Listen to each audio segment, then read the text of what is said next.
All right, Kiss Army, welcome to the KissFAQ podcast. Thank you for giving us your time today and letting us into your head. I hope we don't do any damage. This is a Kiss-related podcast by the board, for the board. We hope that you enjoy. All right, welcome to the KissFAQ podcast. I'm one pissed off host today.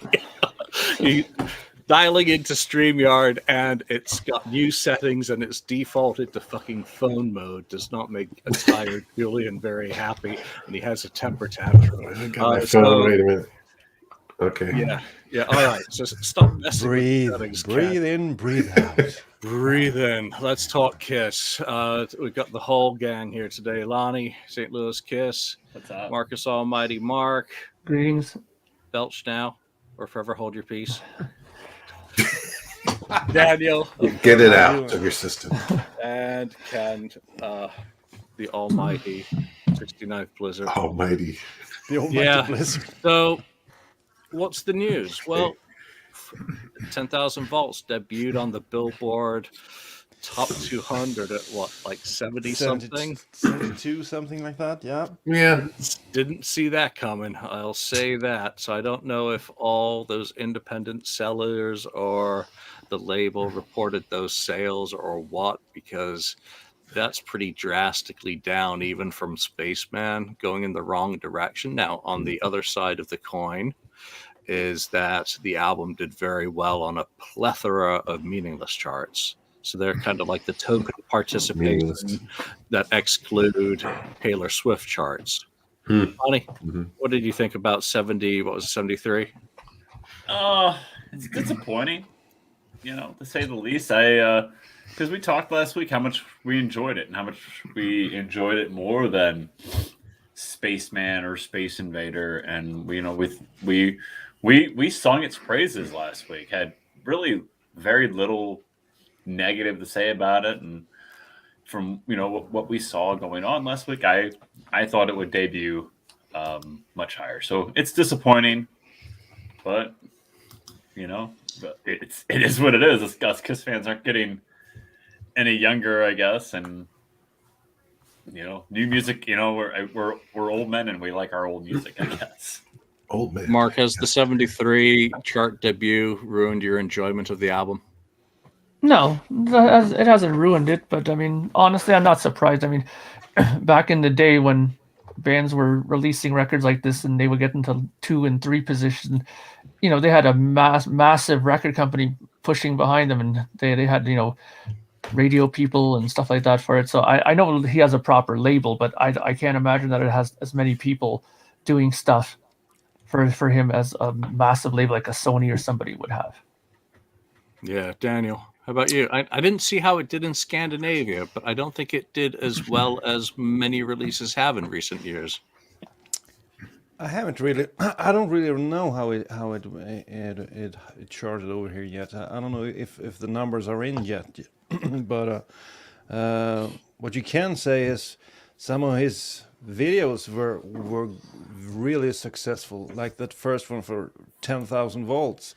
Got over 1 million views, and that's a whole lot when it comes to geezer rock,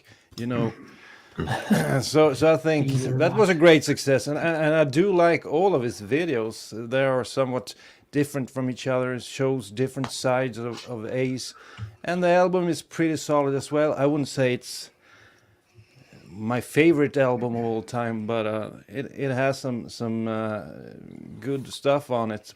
But 72, 73, that was a disappointment. I thought it would chart a bit higher. Some of his albums have charted really high in America, some of his post-2000 albums. But this, I guess, isn't one of them. Yeah, Ken. Yeah, 73 was a good year. That's true. Oh, we weren't talking.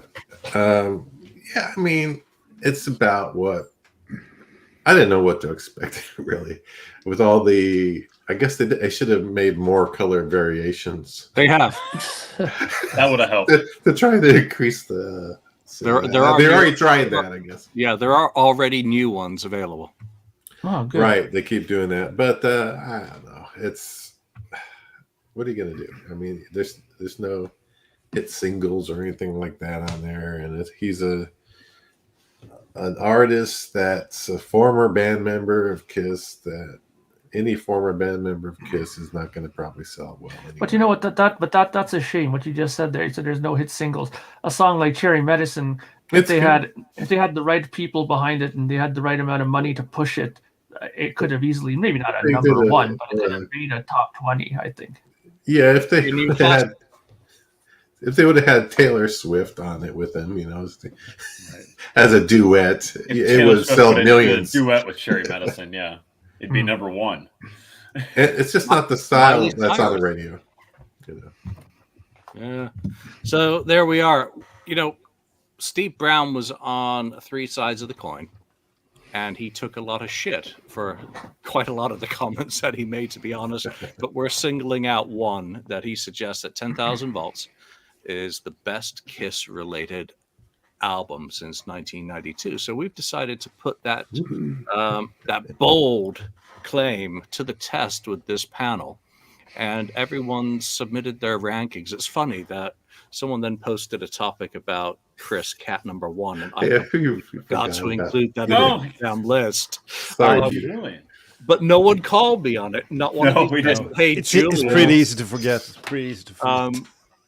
So that didn't get any votes. So the way that I've done this, we're not including live albums. We're not including compilations, even if it's got a new track or two. We're not including re-recordings. So there's no Jikoku Retsuden or Destroyer Resurrected or Origins in here. It is strictly studio albums containing new songs that have been included in this list. So, excuse me. The albums that are immediately eliminated from this for not gaining enough votes to get into the top 10 are Magic Bullet Theory, which was the Mark St. John project, I think 1999 or 2000. One for All, sorry, Peter. Soul Station, Cat Number One by omission. Transformer and Audio Dog, both of Bruce Kulick's early, the first two solo projects. Though Transformer got a single vote. Blue Room, the second album from Union, Asshole. So no one's going to be able to say on this panel that they love Asshole. Sorry, guys. That's another podcast. And then Spaceman was the final song eliminated altogether. And most of those didn't have any votes whatsoever. So it really wasn't. Yeah, Bill Phelps is absolutely right. Unplugged would probably win hands down as the best Kiss-related album if we were including lives and all that. Right. And it just becomes too of an onerous task. So why don't we jump straight in with, in 10th place on 10 points, Space Invader. Daniel, get us started with your thoughts on that. I think Ace has released pretty solid albums when he made his comeback in 2009 with Anomaly. There are some good tracks on every album. Sometimes I have a hard time separating the albums from each other because I don't know, there's no real style to the albums. There's a few good ones on this, as it is on the others.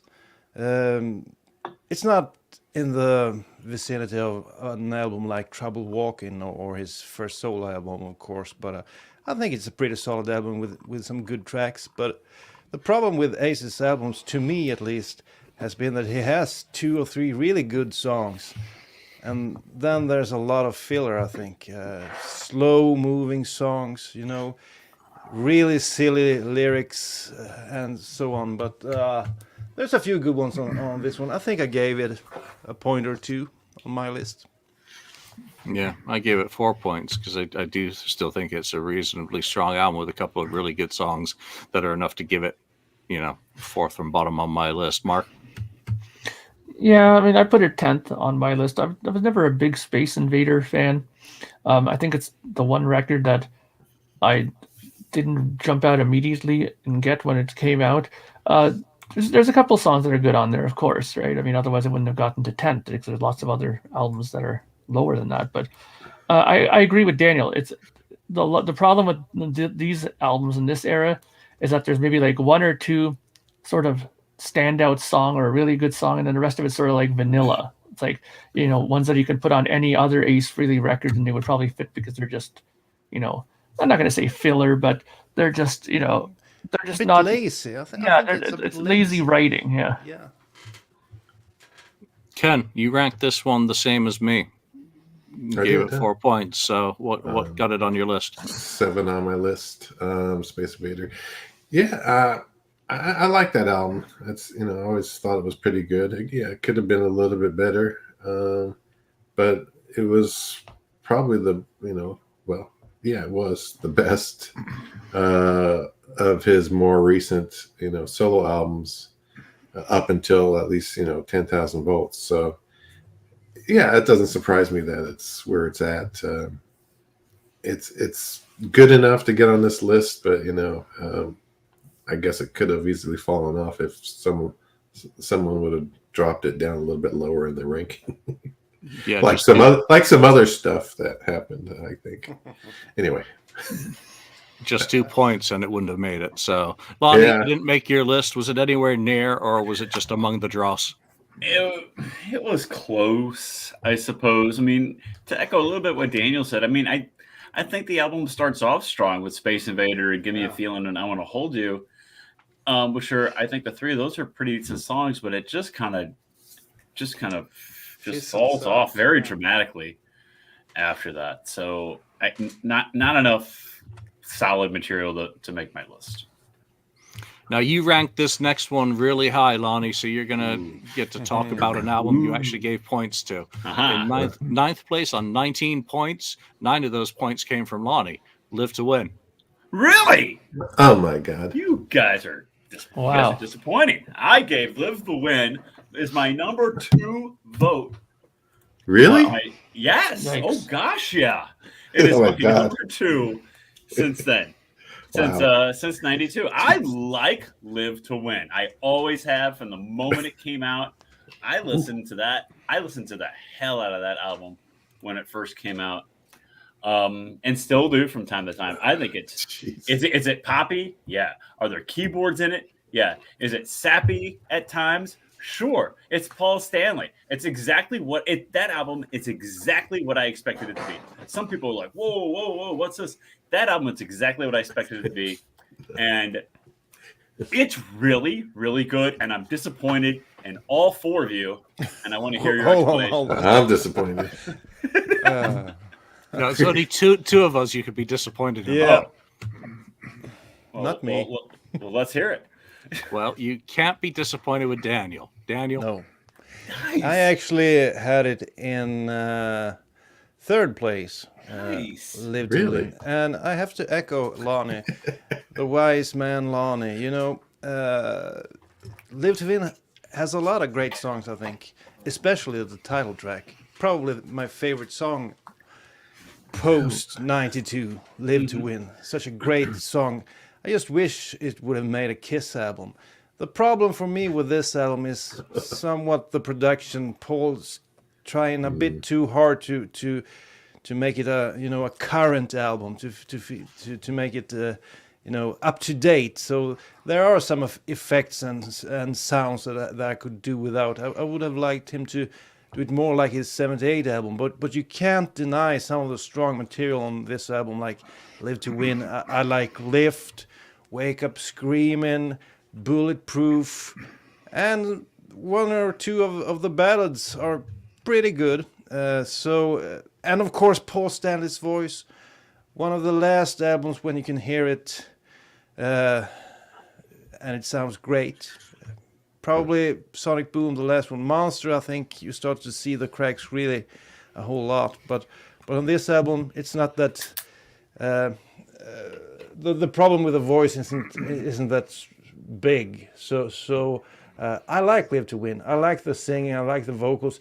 I guess Paul Stanley's probably my favorite vocalist of all time. So I have to put it up there. So it's in 3rd place for me. Yeah, you guys covered all the reasons why I gave it 2 points. It's got some great songs, but the production's really dated, and the sappy ballads. It's I like the songs. It's enough to get 2 points. Mark, it didn't do anything for you. or didn't make your It list? did absolutely zero for me. And look, I love Paul Stanley. I love the '78 solo album. On most days, it's my number one of the solo records from '78. But I just didn't connect with this. I have it on CD, and I listened to it quite a bit when I first got it.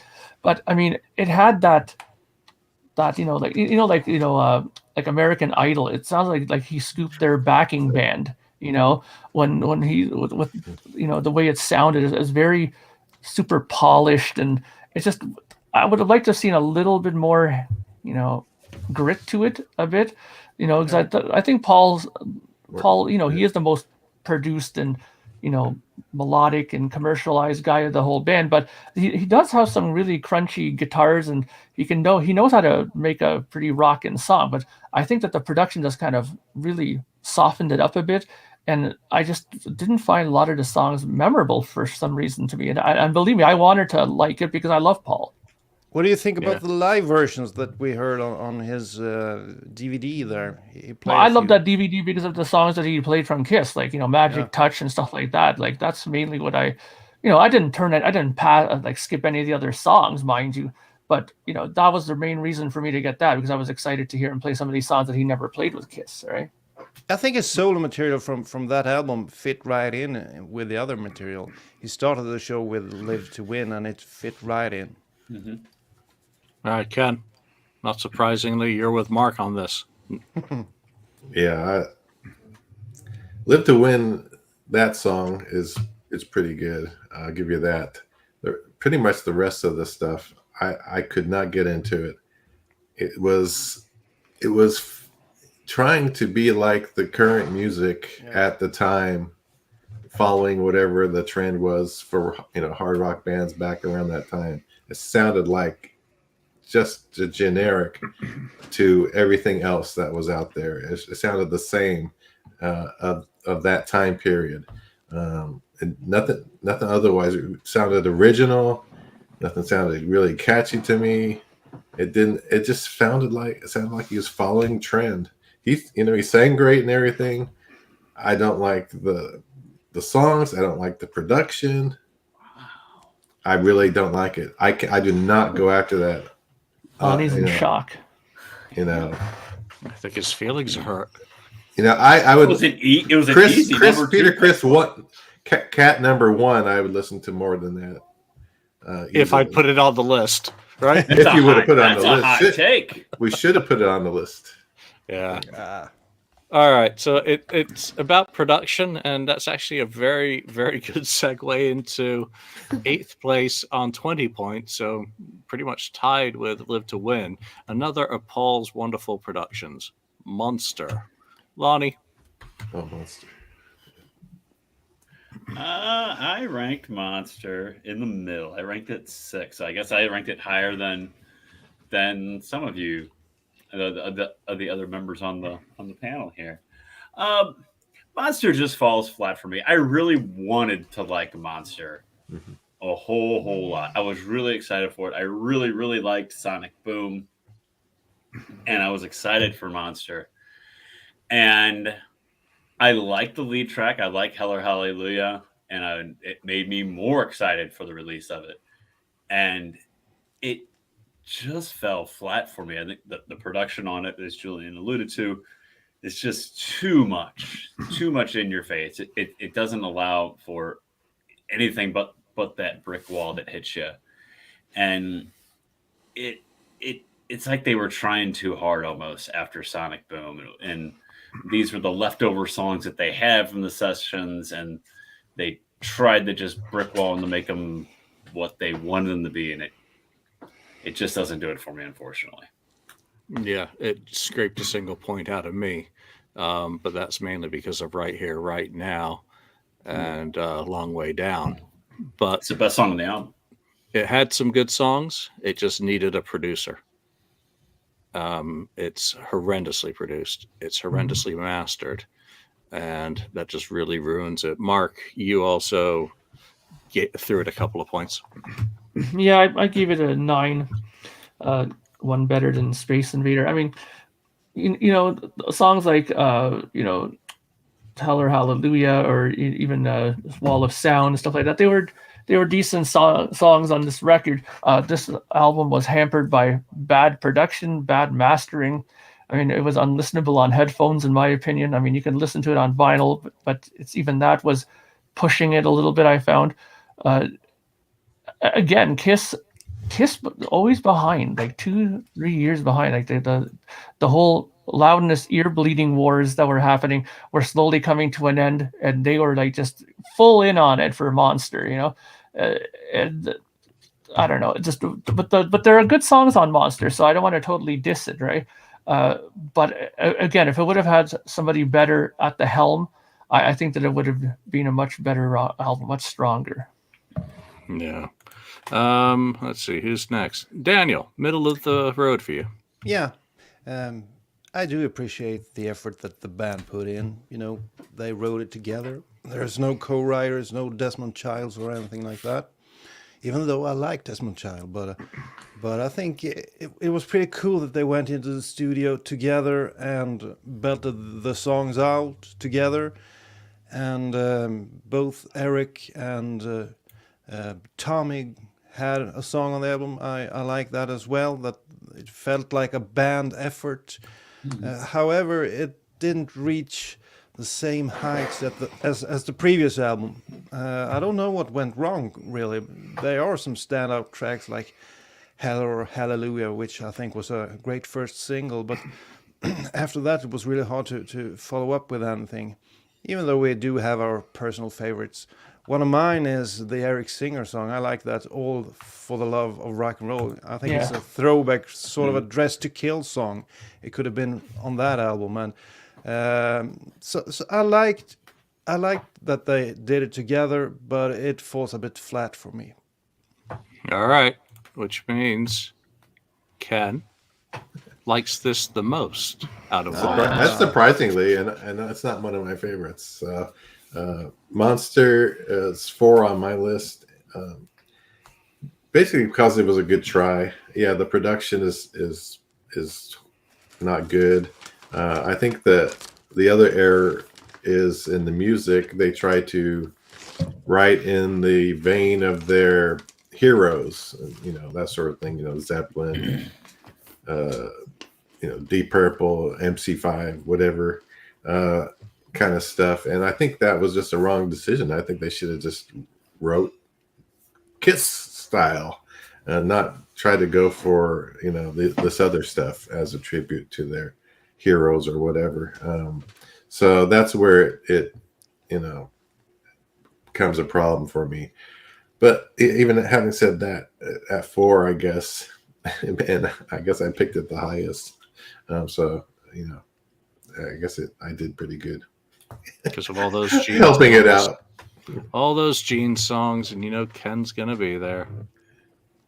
No, the Genes, I don't even half the Gene songs on that I don't care for too much. All right, well, let's see what you got to say about in 7th place on 22 points, Anomaly. So Ken, get us started with the one that you didn't give any points to. Yeah, it almost made my list. I just think he had a couple of, Ace had a couple of better albums ahead of it in this time period. So 2 of Ace's albums made my list, but not that one. Though Anomaly probably would have been 11 for me. It probably would have been 11. Yeah, but. It's a decent album. It was a nice comeback for him after so long, but it's not my go-to Ace album. Daniel, you gave it a few points.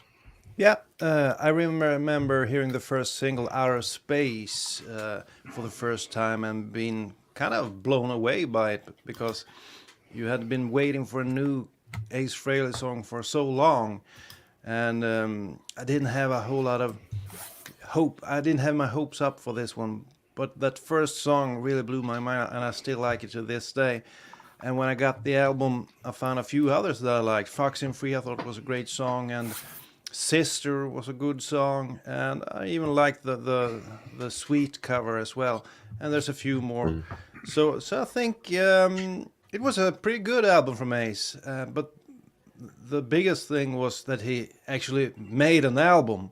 You know, that was the greatest thing. So I think it might be a bit higher up for me because of the fact that he was back and we got some new music. So, but Ace is back. yeah, because He he told you you so. so. Yeah. I think it's a pretty good album. Yeah. Yeah, Mark, you gave it some points as well. Yeah, I didn't mind Anomaly. I mean, I was one of those people as well that was, yes, around with the Fox. Yeah, I was one of those ones that was excited for an album like that. I remember that ridiculous commercial they did with that kid saying, "I'm waiting for an Ace Frehley record," and that guy at the motorcycle, or that worked at the motorcycle shop. You waited a long time, you know. And then Ace comes in with the bike, and he just does the simple and that's it, right? Yeah.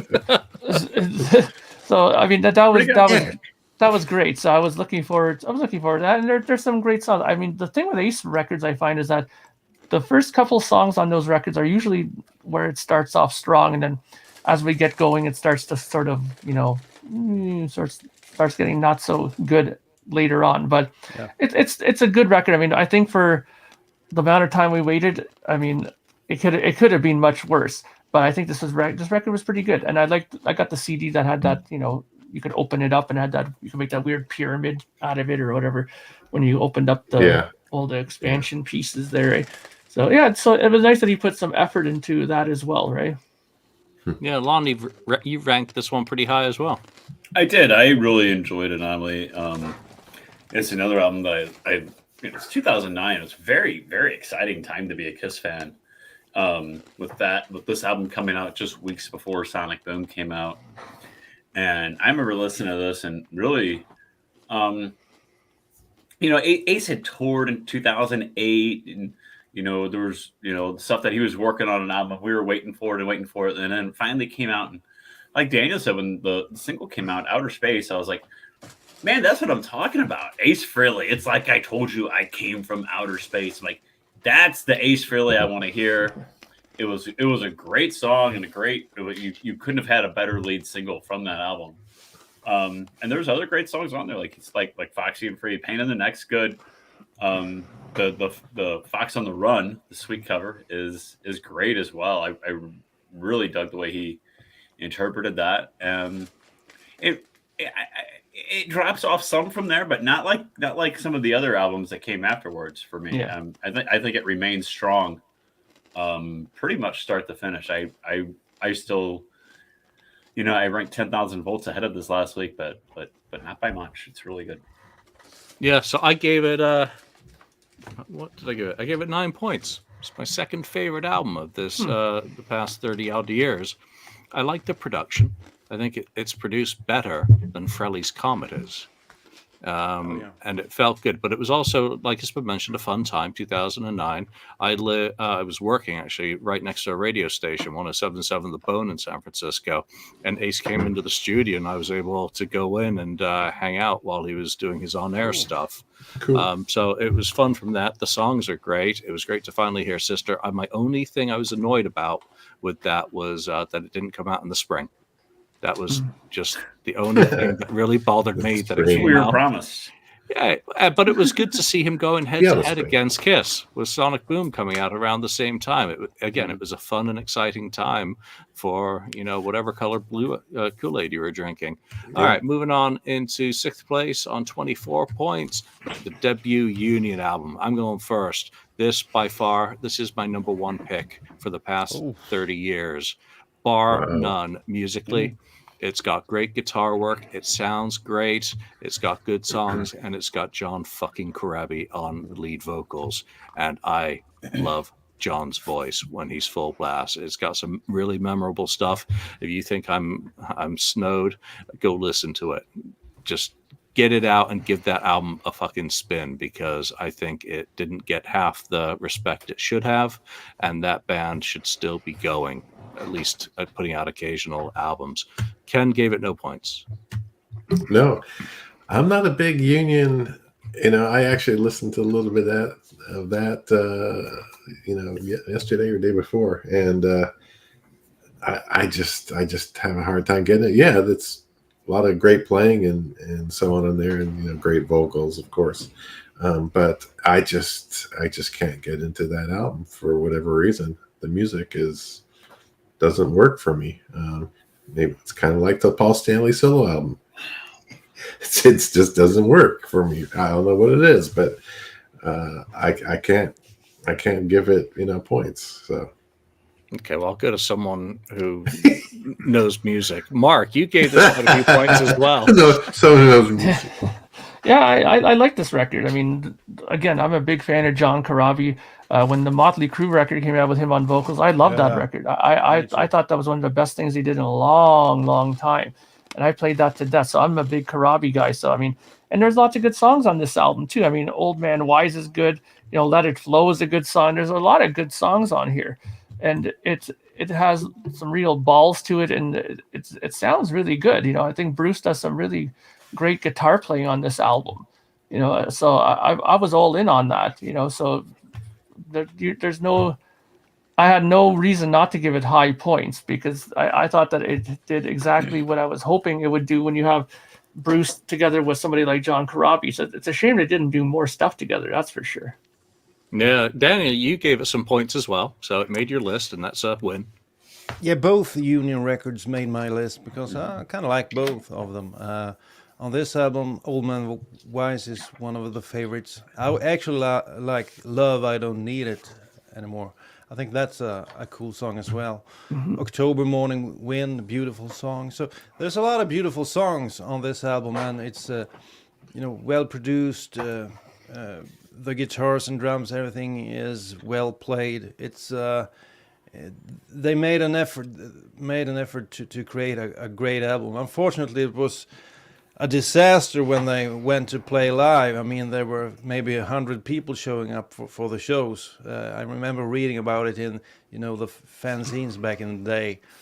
But I guess it was a tough time for geezer rock in the late 90s. People just didn't care.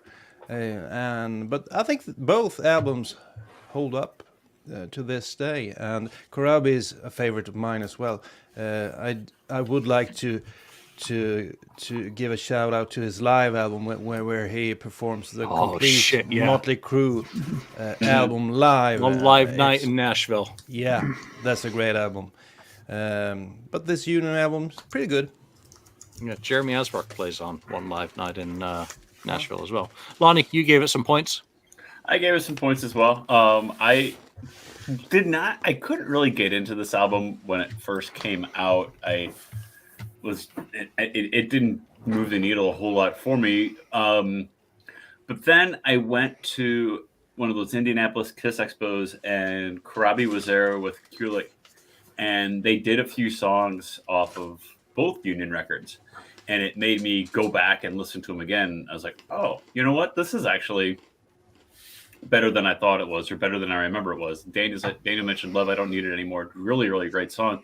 And then there's some really emotional songs in there, like Get Off My Cloud,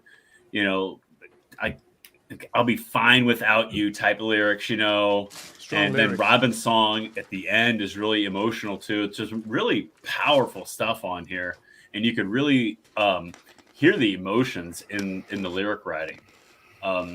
It's really good. I ranked it in the middle. I kind of wish I would have ranked it a little higher because I really enjoyed that album quite a bit. I'm glad I got to see Union live.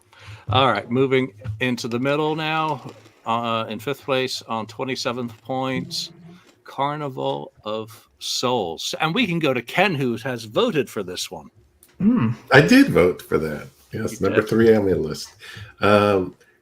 It's I enjoy it a lot better than Monster even.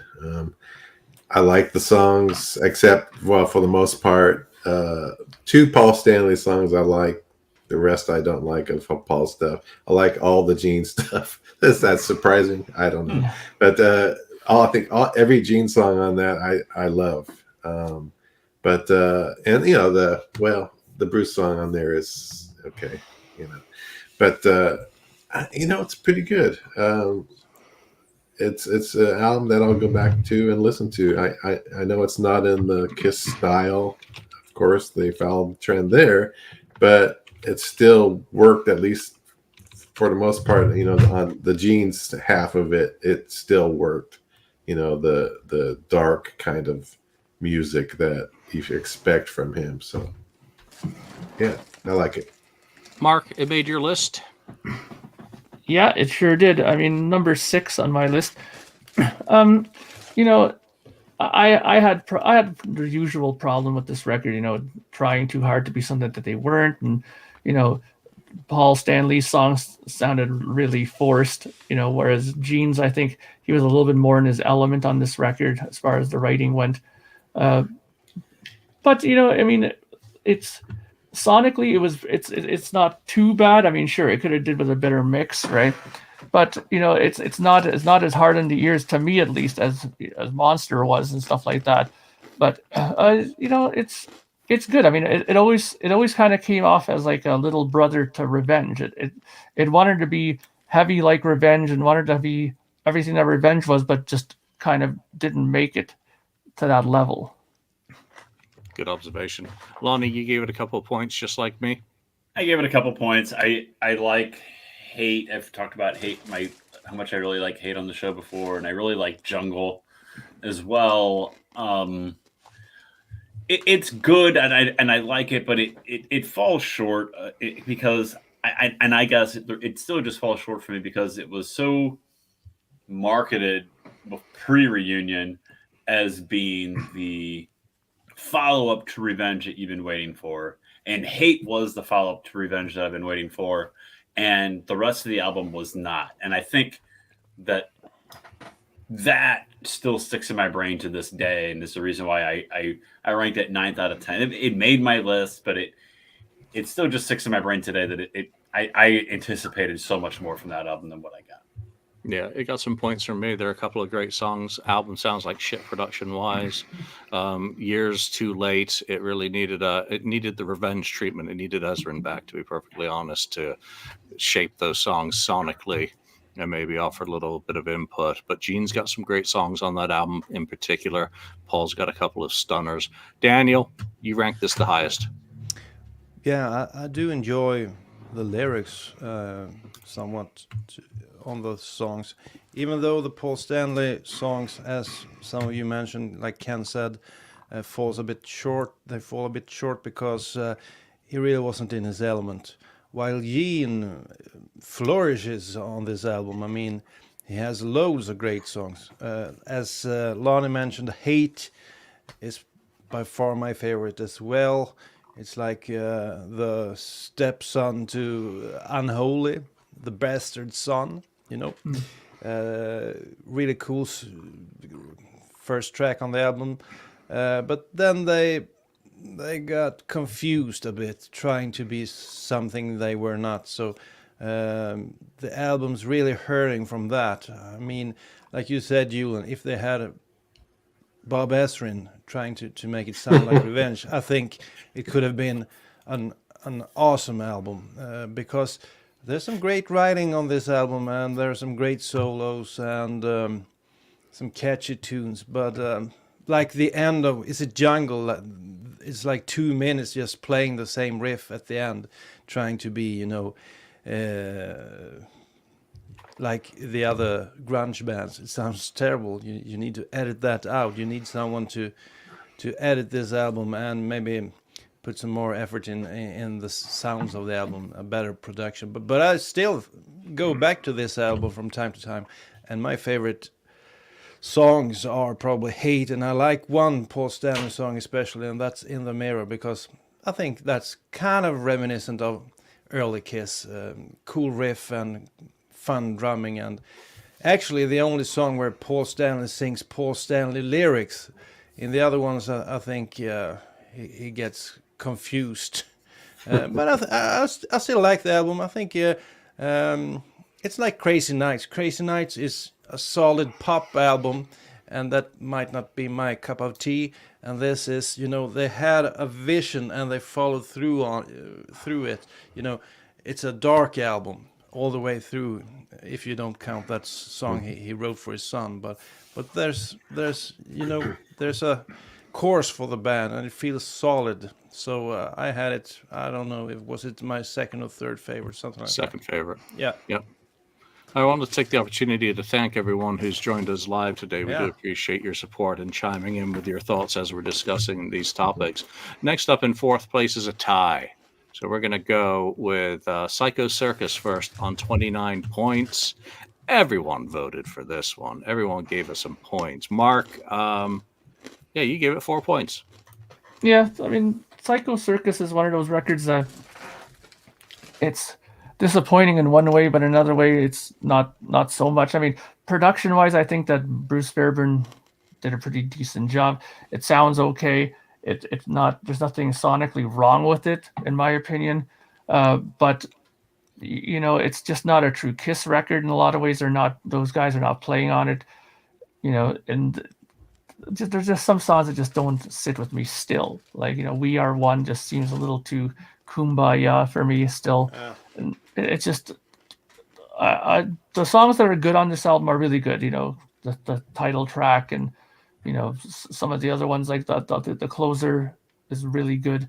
But there's I think that if they would have actually tried to do it as a proper Kiss record with the other guys, it wouldn't have been fantastic by any stretch of the imagination, but it probably would have been a little bit more realistic and probably more Kiss sounding to what people were expecting. Yeah, Daniel, you ranked this one pretty well as well. Yeah, mostly because this is the opposite of Carnival of Souls. I don't like many of the Gene songs. Probably just the last song, Journey of 1,000 Years. But on the other hand, you have the Paul songs that I really enjoy. And they don't really sound like 70s Kiss like we thought it would. It's more like 80s Kiss, late 80s Kiss. I think probably the closest I can think of is some of the songs off of Crazy Nights. Raise Your Glasses and that kind of stuff. It kind of reminded me of Crazy Nights or something like that. But I do like them. They're catchy. So that's what made it be in place 4 or 5 for me. Yeah, CD Productions movie Classic 78 should have produced it. That was actually for Carnival of Souls, but I think it applies equally to Psycho Circus as well, for that matter. Lonnie, you gave it a couple points. I gave it a couple points. It's still disappointing to me to this day. Yeah. When opposite of the Union record, when it came out, I played the hell out of it, and for me, it just hasn't aged well at all. I was, I guess I was 18, I guess I was 19 when the album came out, and I was super high Kiss fandom, almost like it do no wrong in my eyes at the time. But as time wore on and I listened to it, it just falls so short for me. Outside of the title track, which is great. I mean, it is a great song, and there's reason enough to rank it by itself, just a title track.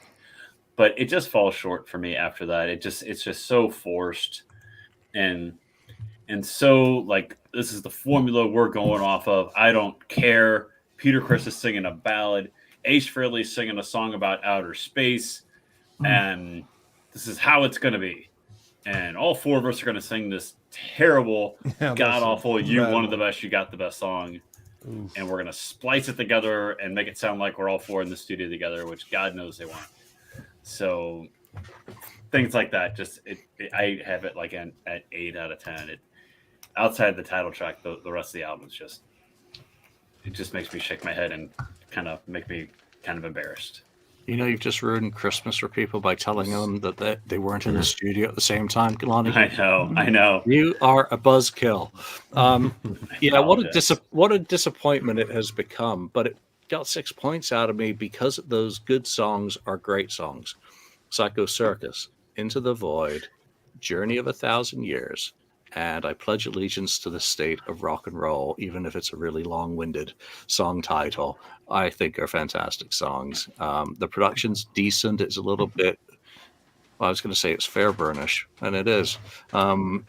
it needed to sound better, but again, that it exists, and we got some new songs. And I But really you enjoyed Psycho Circus during the final shows. but The you half- like long titles, don't you? Me? Some of your books. Oh, yeah. The Yeah. Elder. Definitive examination of something I don't know what the hell that was. Yeah. Ken, you ranked this one your second favorite album of this batch. Wow. I did. It's not a bad. I mean, half of it, 5 out of the 10 songs are pretty darn good, and that was enough for me to rank it high. Psycho Circus, Journey of 1,000 Years, and Dream is actually, even though it's like a copy of Alice Cooper in a way, right?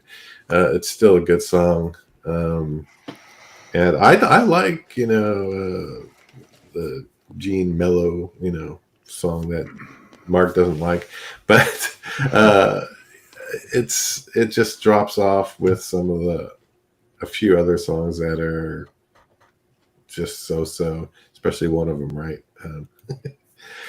So I'll go back to and listen to it because it has enough good stuff there that I like to hear. I think it's produced pretty well. It's just unfortunate that they couldn't have switched some of the material out that they cut from the album and replaced some of the lesser songs that appeared on the album. So it is what it is, but it still works for me. I mean, Psycho Circus alone and Journey of 1,000 Years, those two songs are just good enough for me to give it a high rating. Cool. Yeah. So lots of positivity from Ken, which is always refreshing. I'm not get negative. Well, it is. No, I'm being facetious. All right. So tied with Psycho Circus, the album of the day, 10,000 Volts. So clearly this panel has decided that Steve Brown is wrong, that 10,000 Volts is not the greatest album of the past 30 years. Let's see, who ranks this the highest? Mark. Yeah, I ranked it number 2. Wow. Yeah, I mean, I enjoyed it. The album still resonates well with me. I still listen to it. There's, it's songs I can still remember them. And that's a big thing for me, where if I can remember a chorus or something like that the next day or something, then obviously it's a very, very catchy song or songs on the record. I think they did a good job. I mean, I found myself though starting to stop listening to the interviews that were being done by Steve, because I mean, the more you listen to it, the more you start to realize how much he had involved in it and how little Ace actually did do on this record. But I want to give Ace the benefit of the doubt that he did have, some good input on this, because I mean, the solos sound like they're Ace and stuff like that, and the vocals and the lyrics are obviously his, right? But I think it's a good record. I mean, he like we said before, the guy's in his 70s. He probably doesn't have the same, tricks up his sleeve or licks in the back pocket that he did 20 years ago. So he needs somebody to give him a hand, and I think it's a good record for that help. Yeah, Steve just put him really low in the mix. Replaced his parts at night when he's out at a card game. Daniel, 10,000 Volts didn't even get into your top 10. Wow. It was number 11. Ooh. Yes, number 11. Okay, Yeah. nearly. So This goes to 11. Yep. 10,000 Volts, a great song. Cherry Medicine, I like as well. And Fighting for Life is probably my favorite song. Other than that, it didn't really catch on for me. I think some of the other stuff is pretty lame. And I don't really think he had a lot of great guitar solos. I was looking forward to the solos, but I think there's really maybe one or two melodic solos that I was looking forward to. Like there's no Parasite solo or the solo in Strange Ways, that you can sing along to. he goes to his guitar figures or whatever it's called, and biddly biddly biddly biddly, and then he changes to another one, biddly biddly biddly biddly biddly. Yeah. And so I was really disappointed in the solos on this album actually, but I think it's a great album. It sounds great, and it's fresh and new. But I guess there was a lot of hype going into this album, and I didn't really think it was that good that they tried to make it out to be. But 10,000 volts, surely a great song, and Cherry Medicine and Fighting for Life. But other than that, not so much. All right, Ken, middle of the pack for you. Yeah, number 5. It's my favorite Ace in this new era, I guess. It's pretty darn good. So I like a lot of the songs on there. Ace's solos aren't what we hoped they would be, like the old days where they're melodic and memorable, I guess. But it still works as a good album. At least a lot of the songs are catchy. So and that makes a big difference. And the production is really, really well done. So I like it. Yeah, I mean, that's kind of my logic. I've got it around the same place, but it's got new car smell, which is always nice. Yes. It's got some catchy songs. It's consistent, and it's pretty well produced and certainly well promoted. So for now, that's where it sits. Down the road, who knows? It changes day to day. Lonnie, you voted it the same as me. Yeah, I have it number 4. I mean, it's good. Like we said last week, I really enjoyed it. Still am enjoying it.